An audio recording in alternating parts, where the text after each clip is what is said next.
अस्सलाम वालेकुम dear students. आज के इस लेक्चर में एक इंपॉर्टेंट प्रॉब्लम करेंगे सर्किट्स का। Find the voltage labelled as V2। तो ये V2 वोल्टेज हमने कंप्यूट करनी है। सबसे पहला काम जो आपने करना है ना, एसेंशियल नोड्स को मार्क करना है। ये हमारे पास जो टॉप का नोड है इसको मैं A मार्क करता हूं, और ये जो बॉटम पर नोड है अगर इसको गौर से देखें तो इसको B मार्क हम नहीं कर सकते। उसकी वजह क्या है, ये सेम ही नोड है, बिकॉज ये जो लेफ्ट मोस्ट वायर हमारे पास आ रही है ये डायरेक्टली इस पॉइंट को इस पॉइंट से कनेक्ट कर रही है। इसका मतलब है ये डिफरेंट एसेंशियल नोड नहीं है बल्कि सेम एसेंशियल नोड है A। ठीक है, यहां से ब्रांचेस निकल रही हैं, आप देख रहे हैं। तो इसका मतलब क्या हुआ कि जब ये पॉजिटिव टर्मिनल से करंट फ्लो होगा हमारे पास इस पॉइंट पर जो करंट पहुंचेगा, इसका मतलब है कि इस पॉइंट पर वही करंट होगा, बिकॉज ये दोनों पॉइंट्स एक ही पॉइंट है। यानी इसका मतलब ये हुआ कि ये जितना सर्किट दरमियान में लगा हुआ है, यानी ये जो आपके रजिस्टर है, करंट सोर्स है, और ये रेजिस्टर्स हैं, ये रेजिस्टर और वोल्टेज सोर्स सीरीज में लगे हुए हैं, यानी ये सारे शॉर्टेड आउट हो जाएंगे और कैंसल आउट हो जाएंगे। बिकॉज हमें एक चीज का पता है ना कि रेजिस्टर के अगर दोनों एंड्स, अगर आपके पास एक रेजिस्टर है उसके दोनों एंड्स आप ज्वाइन कर दें, कॉमन कर दें, तो वो रेजिस्टेंस शॉर्टेड आउट हो जाता है, यानी 0 ओम बन जाता है।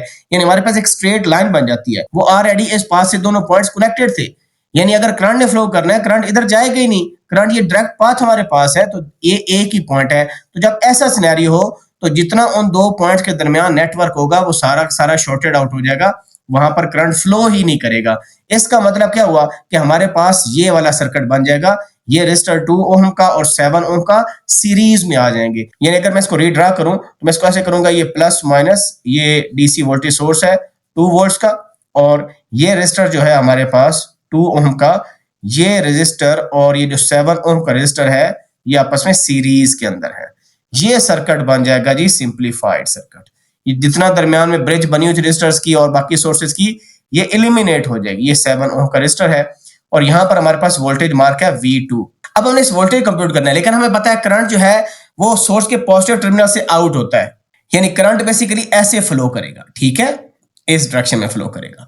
इसका मतलब है because current enters the negative terminal, हमारे पास ये वोल्टेज की वैल्यू नेगेटिव होगी। और वोल्टेज की वैल्यू क्या होगी, बिकॉज ये जो दोनों रेजिस्टर्स हैं 2 ओम का और 7 ओम का, ये सीरीज में कनेक्टेड हैं। सो हम अप्लाई करेंगे वोल्टेज डिवाइडर रूल, क्योंकि सीरीज में वोल्टेज डिवाइड होती है। तो क्या तरीका था, जिस रेजिस्टर के अक्रॉस वोल्टेज निकालनी है वो रेजिस्टर लिखेंगे, लेकिन because current enters the negative terminal हम लिखेंगे माइनस और 2 ओम डिवाइडेड बाय टोटल सम जो सीरीज के अंदर है 2 + 7 9 multiply by total voltage source की, वो कितनी है, वो 2 वोल्ट्स है।